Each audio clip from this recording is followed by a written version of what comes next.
The New York Rangers will be taking on the Carolina Hurricanes in round two of the 2024 playoffs, and it should be a great series. A couple seasons ago, we obviously got to see that nice little 7-game series between the Rangers and Canes, and it ended up going the Rangers' way in the end, as they ended up going on to the conference finals, but unfortunately ended up losing in 6 games to Tampa in the conference finals in round three.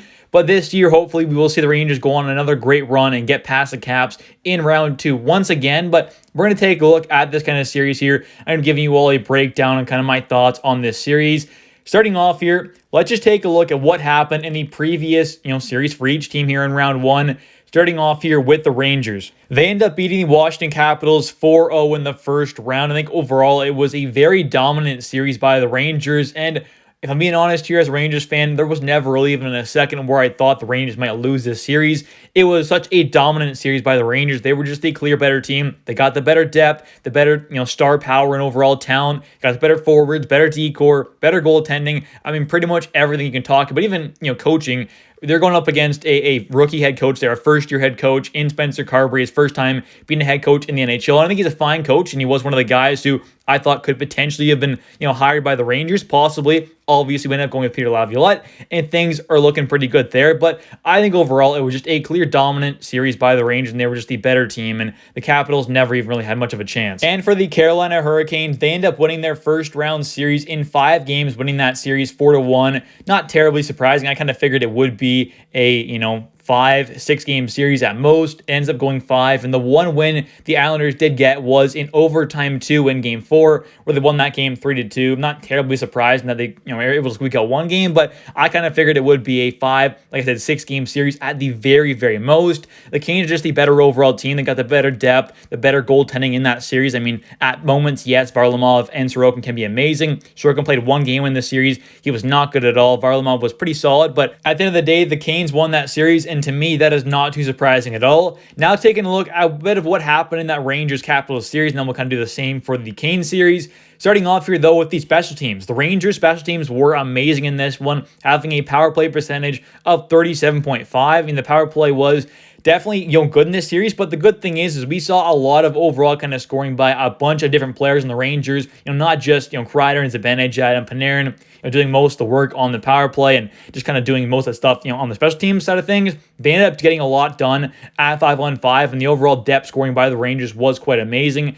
First line to fourth line, we saw a lot of good scoring by a lot of different players. Rangers ended up having 10 different goal scorers in this first round series, which is very nice to see. In only 4 games, seeing 10 different guys get a goal, that is very good to see. The overall kind of depth is very good in the Rangers, and seeing that the fourth line, they had a few goals there as well. Gaudreau got going there, VC, Rempe. So a lot of these kind of bottom 6 guys had some chances and scored as well, which is definitely a very good thing to see. And the penalty kill percentage there for the Rangers was 88.2%, which is very good, especially going up against a guy like Alex Ovechkin, who is a very lethal goal scorer, but especially on the power play, we know how dominant he can be there. He ends up having 0 points. So the Rangers really kind of shut down the Capitals' power play that really limited their chances overall. And I thought they did a great job at completely shutting down a guy like Alex Ovechkin, who was a historic goal scorer. He's amazing. He ends up having a pretty terrible overall series, in my opinion. Had a lot of crucial turnovers, and offensively could not get a lot going at all. So great defense, great offense, and great special teams by the Rangers in that series against the Capitals. Then we also got to see the Rangers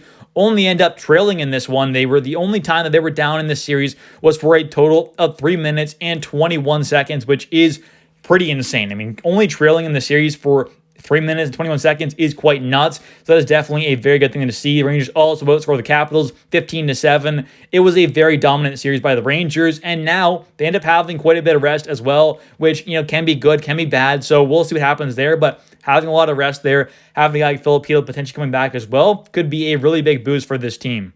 And for the Carolina Hurricanes in their series against the Islanders, they ended up having a pretty good overall series as well. They ended up outscoring the Islanders 19-12, so their defense was, all right there. I mean, I think the Islanders definitely don't have the greatest offense in the world, but we know how good their defense is, and that is their strength for sure, is their defense and goaltending at moments. Varlamov, pretty decent in this one. Sorokin came in for 1 game there. He didn't play great, but I think the overall kind of defensive side of things for the Islanders is normally pretty good. The Canes ended up scoring 19 goals in 5 games games there, which is not too bad at all. Their power play percentage was at a 33.3 as well, which is pretty good. So the PP was working a bit there. They have some great offensive talents, and we'll take a look at them in a second. For the penalty kill there, they end up having a 72.7%, which for them, I don't think is really good at all, considering they finished first place in the regular season with PK percentage with an 86.4. So going down to a 72.7 is a pretty big drop off there, especially when you consider you're playing a team like the Islanders, who, a bit of a middle of the pack kind of, power play. I don't think they did the best job in the PK there. They definitely want to see those numbers go up for them. But for the Rangers there, we can obviously have a lot of success on the special teams like we did in round one. That will be a big boost for this team. I mean, the 5-on-5 scoring was quite good, but now you're going up against a much better, overall kind of defensive team, as well as a much better overall kind of squad, much better goaltending. I mean, I think Charlie Lindgren played, okay, but I definitely would say Frederik Andersen is a much better goaltender than Charlie Lindgren. But before we take a look at the goalies here, just quickly, we're going to take a look at the kind of top guys on the Carolina Hurricanes, the top skaters there. Guy like Seth Jarvis, he's had an amazing kind of breakout season, the former first-round pick. Has ended up having 5 games played in the playoffs, 3 goals, 4 assists, 7 points. He's a very good overall offensive threat. Definitely going to be a guy who the Rangers are going to have to watch out for.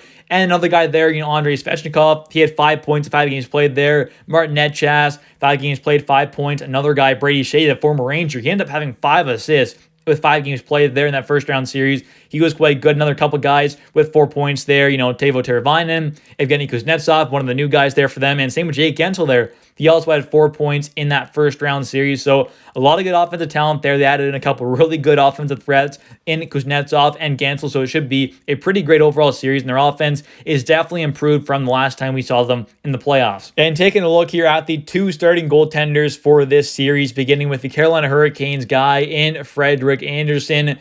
He's a pretty good goaltender. This season, the regular season, was dealing with injuries once again, as he's done so for the last little while, but he ends up having 16 games played in the regular season, 1.84 goals against average, a .932 save percentage with 3 shutouts, and a 13-2 record. He's a pretty good goaltender when he's healthy, and this regular season was amazing. And in case you were wondering, he did not play against the Rangers back in 2021-2022, the last time these two teams met in the playoffs here in this series, the Game 7 that you're watching right now. He did not play at all in that series, unfortunately, because he was injured. But now taking a look at his playoff numbers this season so far against the Islanders, he ended up having 5 games played, 2.25 goals against average, a 4-1 record, and a .912 save percentage. So overall, those are still good numbers, but they are a pretty big drop-off. And for the Rangers here, it is Igor Shesterkin in net, the former Vezina winner, and he has been, for his entire NHL career in the playoffs, been quite amazing. I mean, last 3 playoff runs, this one and the previous 2 as well, he has been extremely dominant. He has showed up pretty much every single series, which is definitely a very good sign. But this regular season ended up having a bit of a down year, having 55 games played, a 2.58 goals against average, a .913 save percentage, 4 shutouts, a 36-17-2 record. So not bad at all. Those numbers are still very good, but for Igor, it is a bit of a down year. Then for the playoffs, though, he showed up once again like he's done in the past, having 4 games played, a 1.75 goals against average, a .931 save percentage, with a 4-0 record. And you might say, okay, well, he did that against the Washington Capitals, which that is correct. He did it against a not great offense, but the last, couple playoff runs as well, he has been absolutely amazing. So I definitely think that Igor is a guy who shows up in the biggest moments, which is exactly what you want to see at your goaltender. And for my series prediction, I will have the New York Rangers winning this one in 7 games. I think it should be a fairly close series. I mean, I don't think we're going to see a 4 or 5 game series. I think these 2 great teams going up against each other. 2 great offenses, good defense, good goaltending. It's good overall hockey. It should be a very entertaining and fun series to watch. It should be a close one, but in the end, I have the Rangers winning in 7 games. Anyways, thank you so much for watching. If you have enjoyed this video, please smash the like button. Don't forget to comment down below your thoughts on this series. Who's going to win? What's your prediction? What are your thoughts on these 2 teams? And also, don't forget to subscribe for daily New York Rangers content, as it does help the channel a ton, and I post every single day. Thanks for watching. I'll catch you next one. See ya.